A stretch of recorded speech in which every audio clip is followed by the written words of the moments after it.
Conversaciones con el autor. Hoy con Josep Burgaya, autor de Turistificación, doctor en Historia Contemporánea, profesor y exdecano en la Universidad de Vic. Nos ha venido a explicar las consecuencias del proceso global de turistificación que están sufriendo los destinos turísticos alrededor del mundo, incluyendo, en algunos casos, nuestros propios hogares. A partir d'ara, quan vulgueu. Sí. ¿Empezamos? Estamos aquí con Josep Burgaya, el autor de este libro, Homo Movens, el imperativo de la movilidad y la turistificación del mundo, para hablar del fenómeno de moda. Pero empecemos por las definiciones. ¿Qué es esto de la turistificación? Bueno, turistificación es un poco es una metáfora, pero en realidad indica algo que todos vemos y entendemos, que es un mundo que cambia debido al crecimiento brutal del fenómeno turístico, especialmente en los últimos 20 años. Es decir, un lugar está turistificado en la medida que se ha transformado para servir al turismo y ya no sirve prioritariamente a los ciudadanos, a los habitantes, a la población, sino que sirve a los intereses, digamos, de esta industria, porque en realidad detrás del turismo hay toda una industria, sirve a los intereses de la industria turística. Este cambio es un cambio que no es temporal, porque cuando un lugar se turistifica ya no tiene vuelta atrás. Cuando desaparecen los antiguos negocios que daban, digamos, asistencia a la población autóctona, pues ya no vuelven a aparecer. Cuando se gentrifican los barrios, ya no vuelven atrás. Cuando se monumentalizan determinados entornos, esto ya no cambia. Por tanto, la turistificación es un proceso, ¿no?, que sobre todo es irreversible. Pues hablemos de otra palabra ligada con esto, nueva también, turismofobia. ¿Qué es eso? Turismofobia es un invento del sector turístico para desacreditar aquellos sectores que empiezan a ser críticos respecto al impacto del turismo. Yo sostengo que turismofobia es un intento de descalificar a las personas que vemos el turismo más como un problema que como una solución. Cuando uno cree que la saturación del turismo tiene muchos efectos colaterales negativos, no quiere decir que es antiturismo, quiere decir que es crítico respecto a las dimensiones que ha tomado el turismo.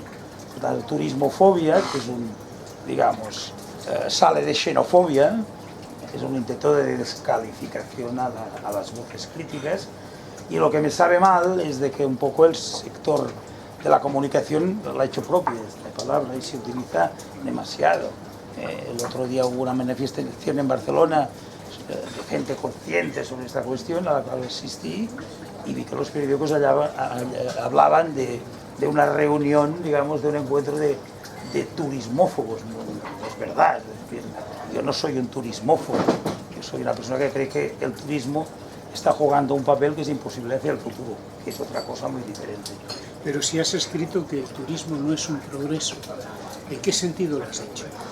En el sentido de que es una actividad que ha ido desplazando otras actividades productivas y económicas, que no genera valor añadido, que tiene muchos efectos colaterales, entre ellos los medioambientales, pero no solo estos, los cuales el sector, digamos, no internaliza, no hace propios, no cubre los costes, ¿no?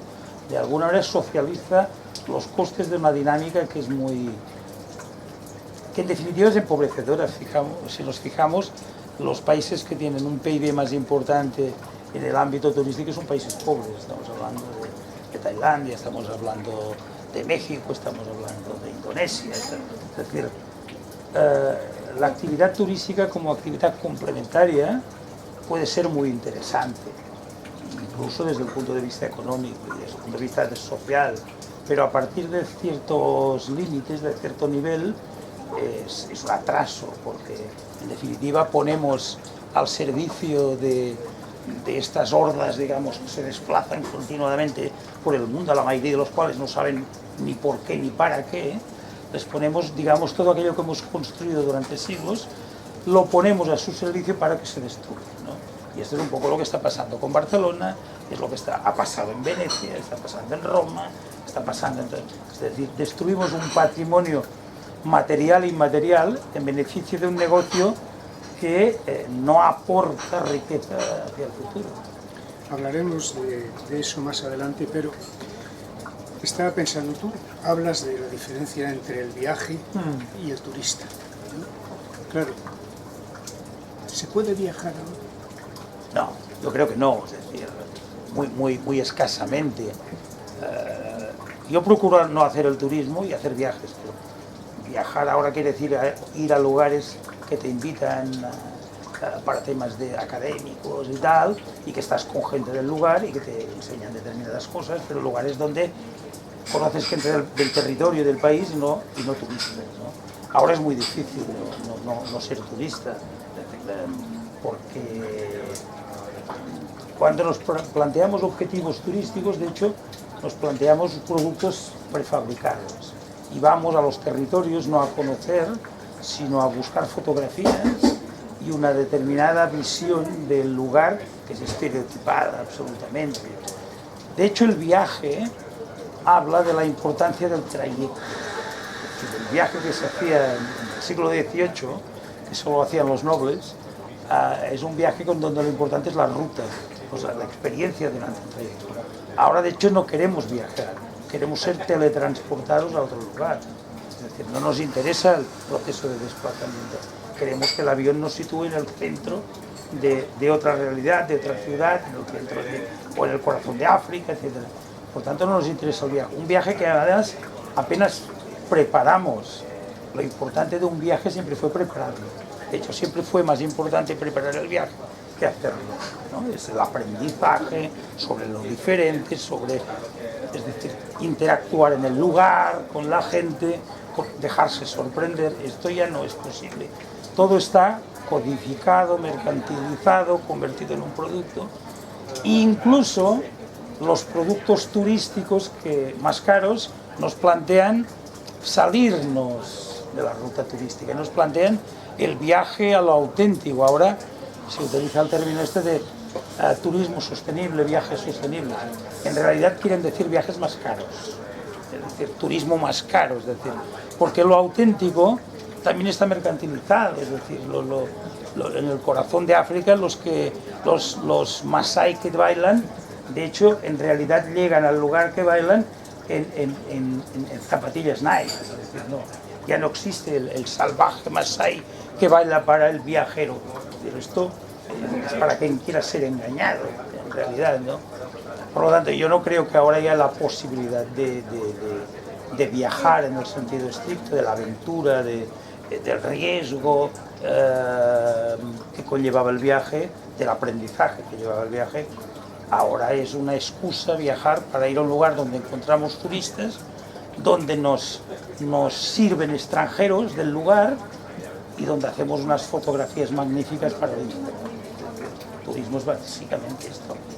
Claro, pero yo me pongo en la piel de los que son más jóvenes que yo. Obviamente yo ya he viajado lo mío en sus tiempos y pienso que yo querría pues visitar las pirámides de Egipto, si pudiera llegar hasta Angkor o hasta Hue o lugares así. Parece que no voy a poder si las cosas siguen avanzando como están avanzando y encima se me culpabiliza. Yo quiero ser turista. ¿Por qué tengo la culpa yo de esto? Porque como en todas las cuestiones sociales y económicas, lo que a nivel individual puede ser aceptable, bueno, positivo, etc., yo viajo por el mundo, esto a nivel agregado no funciona, es decir, se colapsa, porque en este momento viajamos a nivel global no más de 2.500 millones de personas, sobre una población de 8.000. Evidentemente, las nuevas clases medias de los países emergentes también quieren viajar. De hecho, cada vez vemos más hindús, más chinos en Barcelona, etc. Va aumentando la gente que quiera viajar porque es algo aspiracional, es algo no tanto porque el viaje en sí les interese mucho, sino porque es una tipología de consumo que te ubica desde el punto de vista social, ¿no? Por tanto, desde el punto de vista agregado es imposible que viajamos por encima de nuestras posibilidades, clarísimamente. Es decir, hemos pasado de hacer un viaje al año, que nos costaba dinero, que nos esforzábamos, que ahorrábamos para hacerlo, que lo preparábamos, a hacer 7, 8, 10 viajes al año. Esto no es sostenible, esto no es técnicamente sostenible. Y este es un poco el problema. Si en el año 60 viajaban 50 millones de viajeros al año en el extranjero, ahora viajan 1.500 y aumentan entre 100 y 200 más cada año.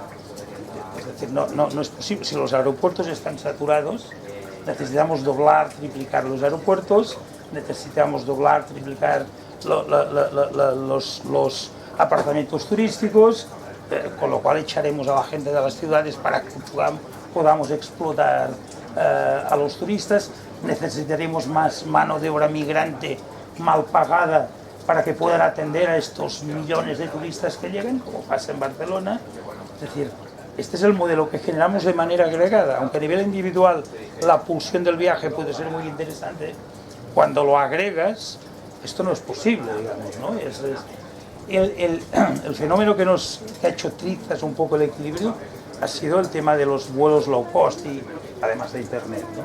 Los vuelos low cost hacen posible que cualquiera, un chaval joven, 20 años, cada fin de semana se puede plantear ir a cenar a Estocolmo y volver, ¿no? O ir a Roma y volver. De hecho no sabe por qué va porque puede, ¿eh? Es decir, aquí empiezan a fallar las cosas, porque si tú vas a Estocolmo tienes que ir para algo, tiene que tener un sentido y tiene que tener un coste para ti, porque tú impactas medioambientalmente. Por tanto, tú tendrías que establecer un cierto autocontrol sobre esto. No lo establecemos y en estos últimos años tenemos esta suma de pulsión viajera absoluta de los jóvenes y de la tercera edad. Esto es otro segmento, digamos, que se ha emancipado, que ya no viajan solo con el inserso a Benidorm, sino que se programan viajes a lo largo de todo el año. Uno puede pensar, hombre, esta familia está muy bien que pueda viajar porque cuando era joven no lo pudo. Pero claro, no se pueden sostener que las familias occidentales y no occidentales se hagan 10 viajes al año en avión. Esto es insostenible. Por lo tanto, se había precio, se había controles sobre el impacto ambiental, que habrá que reducir todo esto. Es decir, esto no es posible. O sea que quedamos reducidos a viajar con la realidad virtual, ¿no? Vamos a acabar con gafas, sí, con las pirámides. pero yo no me apunto, digamos, no. De hecho, para el experimento que hace alguna gente en los viajes, podría hacerlo con realidad virtual. A mí me gusta mucho la imagen de este turista de cruceros que va por el Mediterráneo, que llega a Barcelona y una parte del pasaje no baja. ¿Por qué? Porque sabe que se encontrará mucha gente, hace unas fotos desde el puerto y entonces ya puede decir en Instagram que está en Barcelona. ¿Por qué se queda en el barco?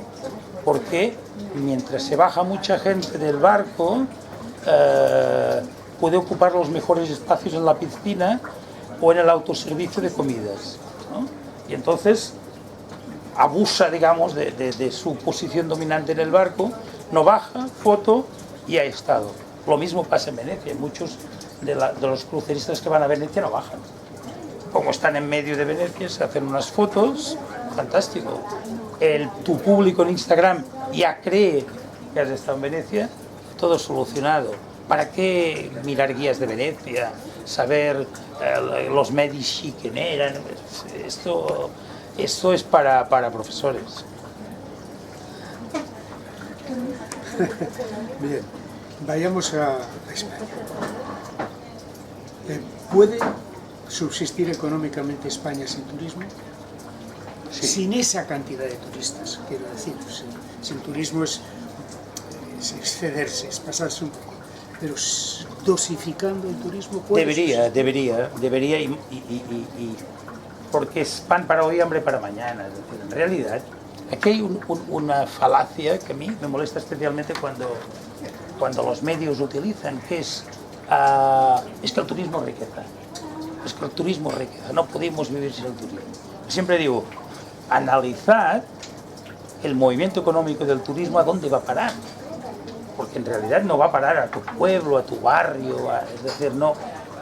La riqueza del turismo es una riqueza que va a parar fundamentalmente a las plataformas de internet, a los grandes grupos hoteleros internacionales y va a parar a las compañías aéreas. La parte, digamos, del león va a parar a estas compañías.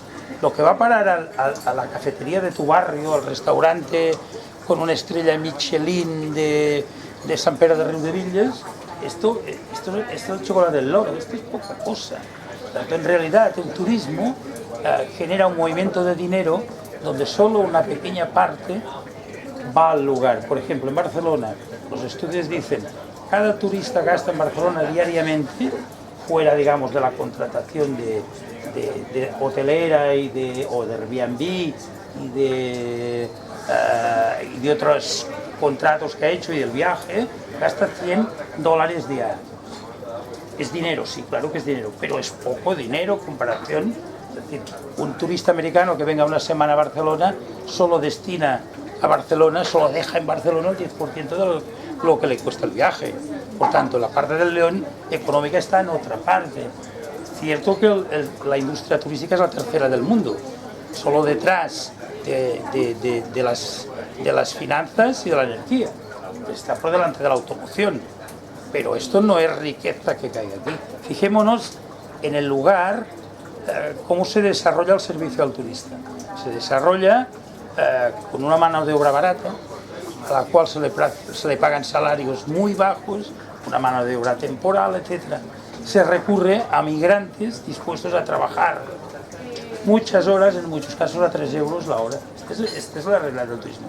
Por tanto, no solo crea ocupación, sobre todo crea migración. ¿Es esto malo? No, lo que es malo es la explotación a los cuales se somete a esta gente. En Cataluña es muy curioso porque, o muy elocuente, como las poblaciones con un nivel de renta media más baja son las ciudades de la costa turistificadas. Son Salou y Lloret de Mar. Son los lugares con la renta más baja. Está lleno de camareros que trabajan, digamos, temporalmente, con niveles de ingresos anuales de 16.000-18.000 euros. Claro, en las poblaciones que hay industria, el salario medio son 40.000 euros. Cambia mucho. Por tanto, el turismo, y en nuestro caso especialmente, va asociado al low cost. Y además, en el low cost, en Europa, tenemos competidores potentes, Europa, en el Mediterráneo. Túnez es más barato por definición que nosotros, Croacia es más barato, Grecia es más barato, Marruecos es más barato. Por tanto, para que el turismo en España continúe viniendo, el turismo barato, que es el fundamental, hay que mantener de manera un poco forzada o de una manera un poco, digamos, creando un microclima, un entorno de mano de obra barata. Entonces, esta es la riqueza que genera el turismo. Por tanto, en realidad, el turismo genera mucha menos riqueza en los territorios de la que se dice. Lo que pasa es que el sector turístico del lugar tiene voceadores muy potentes. Digamos, siempre tiene periodistas dispuestos o comunicadores o gentes que gestionan las redes sociales dispuestos a hablarnos de las bondades del turismo. Que me diga a mí la gente de Barcelona qué bondades tiene en tener la ciudad encarecida, turistificada, donde han desaparecido los bares que iba de toda la vida y ahora son gastrobares donde no puedes ni entrar, etc. Te has tenido que desplazar a Badalona porque no puedes encontrar vivienda asequible en la ciudad. Es decir, este es el efecto del turismo. Ha transformado la ciudad para mal, es decir, ha creado íconos impresentables como la Sagrada Familia. En fin, una apuesta cultural y arquitectónica más de gusto más que dudoso. Hemos dicho que el museo más visitado de Barcelona es el Museo del Barça. Y a eso le llaman turismo cultural. Bueno, si Messi puede que sea cultura, es verdad, pero digamos... es decir, el otro día hicimos esta exhibición de Nuevo Rico en Paseo de Gracia con la Fórmula 1. esto es una locura. ¿Qué mensaje estamos enviando a la gente? Lujo, Fórmula 1, quemo unos neumáticos en el Paseo de Gracia. Este es el mensaje, en este caso, y me duele, de un gobierno de izquierdas de la ciudad. Es decir, me parece un poco para el odio todo esto. Te he oído en otro contexto comentar que estabas de acuerdo, parecía bien que el Ayuntamiento de Barcelona hubiera rechazado la instalación del Hermitage en Barcelona, así como otras instalaciones. ¿Por qué? Porque lo del Hermitage... Digo, perdona, sí. Lo digo también con la ampliación del aeropuerto, otro caso parecido. El tema del aeropuerto es un tema que tengo mis dudas, en el sentido de que tener una pista larga para vuelos transoceánicos me parece fundamental para estar en el mundo, pero no para el turismo, sino para el tema económico, digamos, ¿no? Que puedan, digamos, volar aviones de China o de Estados Unidos directamente. Por la pista larga sí, ampliar el aeropuerto no. El aeropuerto de Barcelona en el último año estuvieron 60 millones de personas y la gran mayoría de vuelos que llegan al aeropuerto de Barcelona son de Ryanair, de Vueling, etcétera, es de turista, digamos, de low cost. No tiene ningún sentido ampliar el aeropuerto. Un aeropuerto donde caben 60 millones de viajeros al año me parece mucho aeropuerto. Además, tenemos el de Lleida y de Girona y el de Tarragona que se mueren de risa mientras tanto. O sea, y están, digamos, muy cerca de Barcelona. El tema de hacer productos estos para captar más turismo, como sería un Hermitage, no me parece una buena opción. En realidad en Barcelona hemos hecho una apuesta de museos donde lo interesante es la caja, pero no hay nada dentro. El Hermitage también sería esto, es decir, un lugar derivado de un gran museo que está muy bien en Rusia, donde habría exposiciones temporales, pero habría la marca Hermitage para captar falsos turistas culturales. Me parece que es una opción que no había que hacer. Además, este tipo de instituciones son de una exigencia, exigen subvención, etcétera. Bueno, Ryanair también para estar en Girona está subvencionado por la Diputación de Girona, que ya me contarás si hay que subvencionar a Ryanair.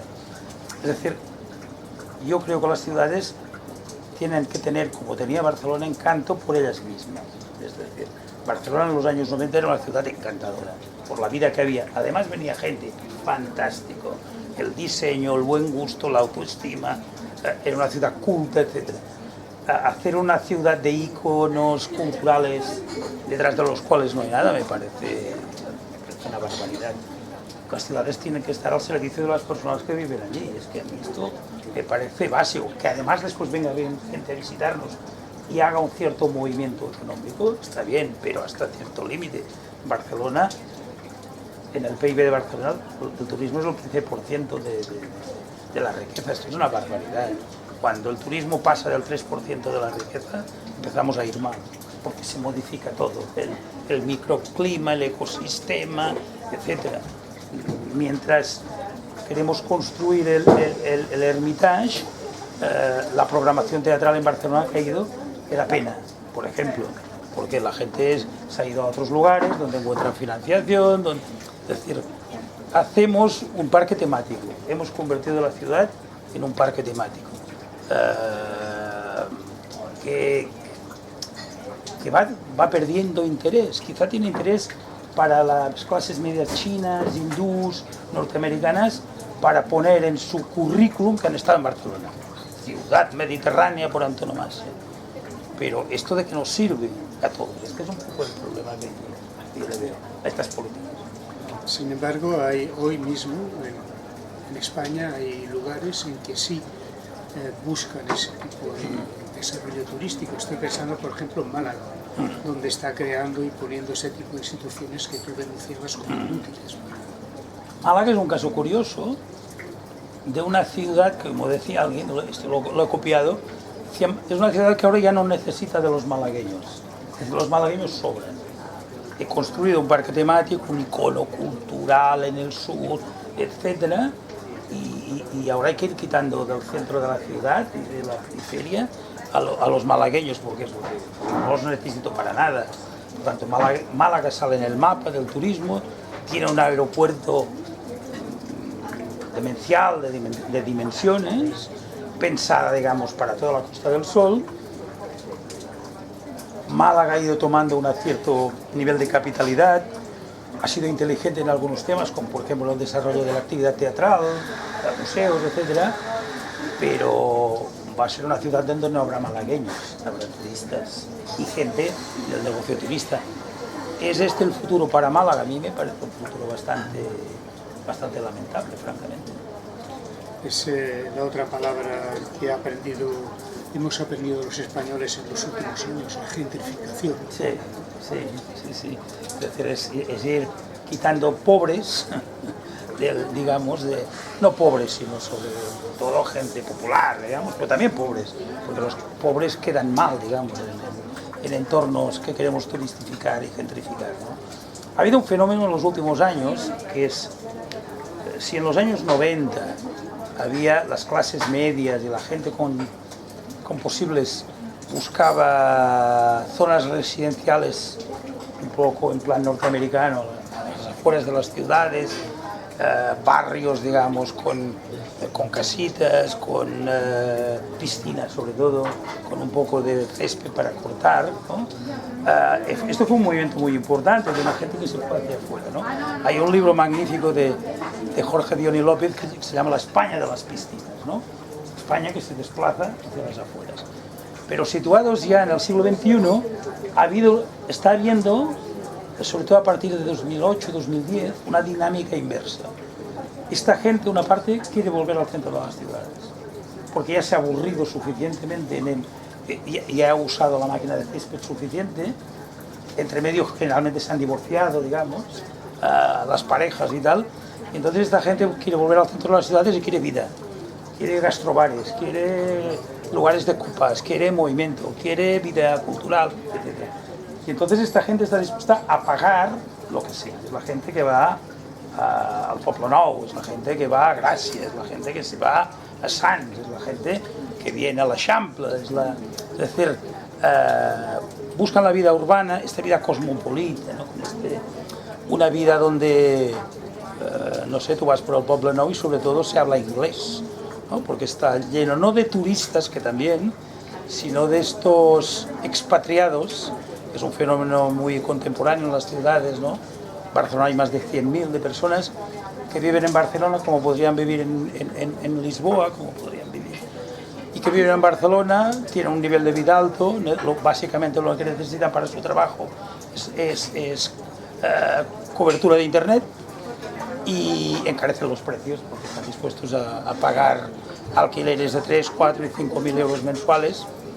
El salario mínimo todavía no llega para pagar esto, digamos, aquí, y por tanto van despejando la ciudad de gente. No hay lugares ni para alquilar, ni para comprar, en fin, en algunos lugares se pagan 25.000 euros metro cuadrado de los apartamentos nuevos en el centro de Barcelona. No veo yo a los jóvenes, digamos, emancipándose y pagando esto. Es decir, la gentrificación es un fenómeno brutal, está sucediendo en Madrid. Madrid está copiando lo peor de Barcelona. Llega tarde, llega mal, pero está copiando lo peor de Barcelona. Es decir, esta idea de la libertad de Ayuso, la libertad, digamos, de que se colonice el centro de la ciudad y la gente se vaya al extrarradio, a las poblaciones del entorno, etc. Es decir, ahora ya el problema no lo tienen en Ávila, en Segovia, en Cuenca, etc., donde mucha gente de Madrid se va instalando en estas ciudades que son magníficas, por otra parte, tienen AVE, están a 30, 40 minutos de Madrid y dejan de Madrid para los turistas y los expatriados. Madrid está siguiendo el peor modelo de Barcelona. Por tanto, las ciudades son desposeídas de sus propietarios, que es la gente del lugar. El encanto de Barcelona lo creó su gente, la gente que hizo librerías, teatros, bares de copas, lugares de los que la ciudad se socializaba, negocios innovadores. Toda esta gente se ha tenido que ir, se tiene que ir, no puede estar en Barcelona. Por tanto, entregamos este capital a alguien que no solo lo utiliza, sino que lo destruye, porque el turismo es como el Lluviacia, donde se pone destruye, digamos, acaba con él. Es decir, yo en el libro llego a decir que el turismo es imposible, porque mata la base sobre la que se sustenta, que es el encanto, el interés, ¿no? El interés acaba desapareciendo. Esta es un poco mi visión sobre todo esto, y por eso soy un poco negativo sobre el futuro del turismo, pero aún soy más pesimista respecto a la capacidad que tenemos de contenernos. La mayoría de la gente hacemos cosas porque podemos hacerlas. Y esto, esta idea de libertad, sí, un poco malentendida, ¿no? Nos realizamos haciendo cosas creyendo que somos diferentes cuando en realidad somos inmensamente iguales, ¿no? Cuando veo miles de personas en una cordada en el Everest, esto es la manada en el sentido más estricto, los tipos que pagan barbaridades para que los lleven al Everest, que no han escalado en su vida, y que si alguno se muere lo pisan y continúan, ¿no? A mí me parece... El otro día murió una persona, un español de turista en África, porque le aplastó un elefante. Bueno, es lo que tiene, ¿no? Sí, digamos, eso es como meterse en los Sanfermines. Si te metes, digamos, hay la posibilidad de que te pase algo, no sé. A mí me parece una especie de locura colectiva en la cual estamos instalados. Por eso hablo del homo movens, este imperativo, digamos, de, como decía Santa Teresa, de vivo sin vivir en mí, ¿no? O sea, siempre tengo que estar en otra parte, ¿no? Como si la felicidad estuviera en otra parte. Esto es un planteamiento muy loco, ¿no?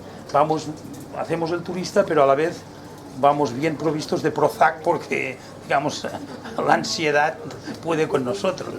No sé, es como un mal sueño todo esto. Y soy optimista.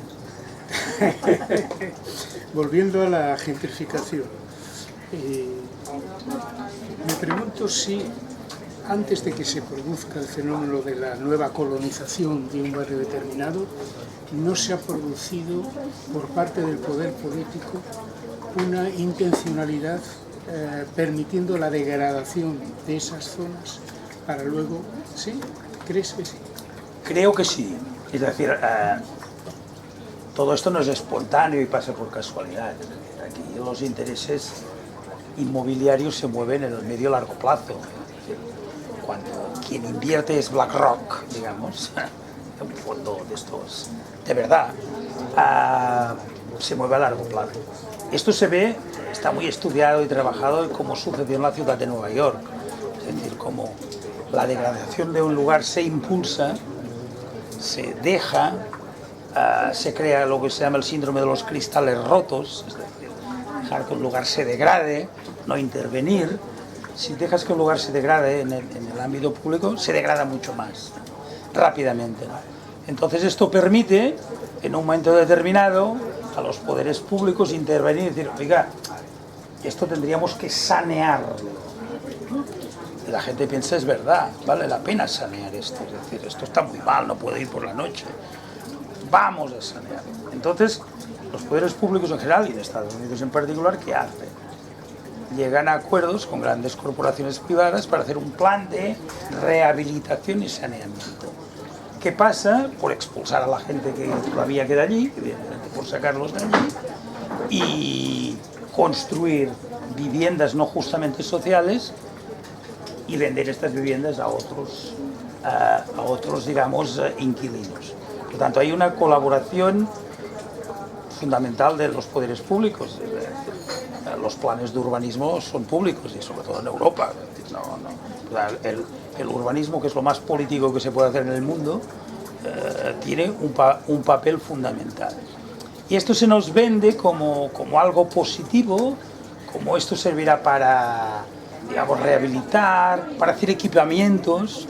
Se trata en esto, en lugar de hacer un museo que justifique el dinero público y que justifique que nos miremos hacia otra parte.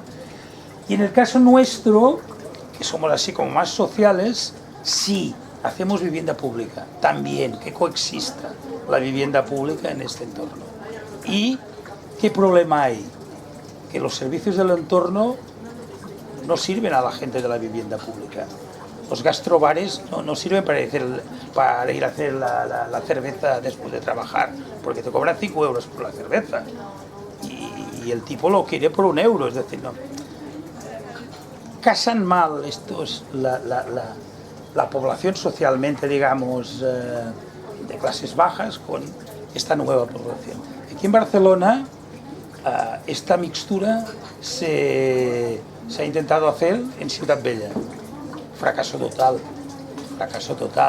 porque la ocupación de Ciutat Bella por una parte, digamos, de los migrantes, etcétera, continúa dando la Ciutat Bella por más que se le quiera poner mística y haya museos, Ciutat Bella es el fracaso de Barcelona, es porquería, es inseguridad, en fin, no es nada presentable, es un fracaso como tal. Pero un poco los políticos, sobre todo si son de izquierdas, pues se quedan tranquilos, ¿no? Hemos hecho vivienda social en el barrio del Raval y tal, sí, bueno, has hecho vivienda social, pero el barrio no funciona, el comercio no es comercio que tenga un cierto futuro, es decir, tú pasas y ves unos comercios que podrías irles poniendo fecha de caducidad, digamos, ¿no? Podrías decir, bueno, este va a durar, este de carcasas de móvil va a durar un mes, ¿no? Este va a durar, es una falsa rehabilitación. Quizá no se tenía que haber dejado degradar como se dejó degradar en su momento Ciutat Bella, y porque ahora estas intervenciones de lujo no cambian, no transforman el lugar, a no ser, digamos, que nos empoderemos y deportemos a una parte de la población que vive en Ciutat Bella, cosa que no voy a dar ideas porque, digamos, es decir, tenemos que la ciudad como algo de clases sociales homogéneas, no sé qué. Esto es una utopía, las ciudades son lugares de conflicto, de encuentro de gente diferente, y hay que dejar a las ciudades que evolucionen de manera un poco más natural, ¿no? Estas grandes intervenciones son intervenciones detrás de las cuales hay dinero, hay mucho dinero. Pero en Barcelona también ha pasado que se han hecho políticas que pretendían ser sociales, por ejemplo en temas de vivienda, y que han tenido efectos contrarios. El tema de la vivienda es un tema muy complejo, que quien diga saber la solución ideal miente seguro, porque es muy... Pero se puede hacer una cosa en temas de vivienda, copiar a los que les sale bien. Y hay algunas ciudades, como Viena, por ejemplo, que se habla mucho de ella, que las cosas las podríamos copiar. Barcelona, en la época de Ada Colau, se hizo una cosa que no ha funcionado, intentar poner coto a los turistas a base de hacer una moratoria hotelera. Eso queda muy bien, pero en realidad lo que pasó es que se construyeron hostels, es decir, hoteles baratos, por tanto fomentas otro tipo de turismo y sobre todo fue el reino, digamos, de dominio de Airbnb, apartamentos turísticos. Pues era mejor hacer hoteles, porque como mínimo los hoteles pagan impuestos, digamos, no sé. Y seguro que se hizo con muy buena intención, pero en estas cosas yo creo que hay que hacer un poco el método de la prueba y del error. Hay cosas que no funcionan, pues hay que cambiarlas, pero lo que tendría que cambiar son las prioridades. Las prioridades tienen que ser que Barcelona sea Barcelona, o sea, ¿no? Para su gente, ¿no? Que Barcelona pretenda ser la capital del mundo, pues me parece una barbaridad. Está tan lleno de capitales del mundo que además cuando Barcelona haya destruido todo lo interesante, el turismo se irá a otra parte. Yo siempre pongo el ejemplo de Acapulco. Acapulco en los años 50 en México todos los artistas de Hollywood iban a Acapulco. Después la estrategia turística mexicana se fue al otro océano. Acapulco hoy es un lugar que puede tener interés por ver la caída, digamos, de la grandeza, ¿no? Yo me veo en Acapulco visitándolo con Ava Gardner y tal, pero esto ya no sé. Volviendo al tema económico, si en España se establecen algún tipo de medida restrictiva en relación con el turismo, ¿cómo lo va a sustituir económicamente? Porque una cosa es decir que es poco, pero otra cosa es en un país que no tiene proyecto de país, que no está industrializado, que no sabe dónde va, que no es China, que tiene un proyecto claro de hacia dónde va, ¿con qué lo va a sustituir? Yo creo que hay, no sé, es muy complejo y si tuviera la solución me presentaría a las elecciones. Yo creo que hay un tema del que se habla pero se actúa poco, que es la reindustrialización. Yo creo que esto es un tema fundamental en España y en Cataluña. Hemos sufrido los efectos de la globalización que nos hizo pensar que para producir ya estaba China, ¿no? Que nosotros nos íbamos a dedicar al pensamiento. Bueno, en realidad nos hemos dedicado a los servicios de bajo nivel. En realidad es esto. Cataluña y Barcelona tienen potencial en temas tecnológicos, en temas de conocimiento, es verdad, hay una cierta potencia, no es que no tengamos nada, pero yo creo que hay un importante proceso de reindustrialización pendiente en el conjunto de España, que es el que nos puede, digamos, permitir hacer políticas de desturistificación. Pero esto costará mucho, porque esto es impopular, de desturificación. Por tanto, tiene sus problemas, pero yo creo que la política actual es del laissez-faire es pan para hoy, hambre para mañana. Esto no nos lleva a ninguna parte. Y por tanto, el problema está también en que Europa nos atribuye este papel. Para Europa los PIG, España, Grecia, Portugal y Italia, nuestro papel es servirles desayunos, digamos, cuando van de vacaciones, ¿no? Y yo creo que la Unión Europea en este sentido nos condiciona mucho a este papel y habría que salir de ahí, digamos, de esta distribución de funciones. Yo creo que en el caso catalán y en el caso Barcelona, los temas de conocimiento, universidades, investigación, yo creo que tienen un cierto recorrido, más allá del tópico, digamos, ¿no? Eso tiene un cierto recorrido. La industria que necesitamos impulsar no es la industria pesada, digamos, de los años 60. Es otro tipo de industria. Yo creo que la clave está aquí, no sé. Si a mí me pidieran cuáles son los temas fundamentales a afrontar el día que este país tenga gobierno, después de tantos años de no tener gobierno, o que no esté gobernado, es vivienda, por supuesto, como el gran tema, y el segundo tema para mí es la reindustrialización, y después vendrían los servicios públicos, que los hemos dejado, digamos, caer de una manera estrepitosa. La política está para esto, no sé. He dicho antes que era optimista. Todo esto y mucho más está en este libro, Homo Movens, el imperativo de la movilidad y la turistificación del mundo. Gracias por tu tiempo. Un placer, como siempre. Molt bé. Bueno. Me ha fastidiado. Y quiero que el crucero me ha fastidiado. ¿Qué te ha fastidiado? ¿Por?